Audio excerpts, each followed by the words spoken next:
Hello mga ka-midday snacker, ang midday snack natin for tonight ay Jin Ramen, yung mild flavor lang niya. So siguro hindi na to bago sa inyo or baka may bago pa rin.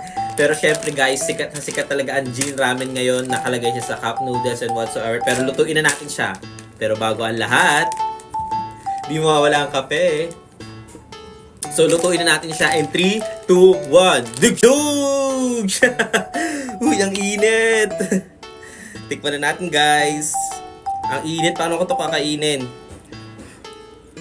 Bagong luto kasi.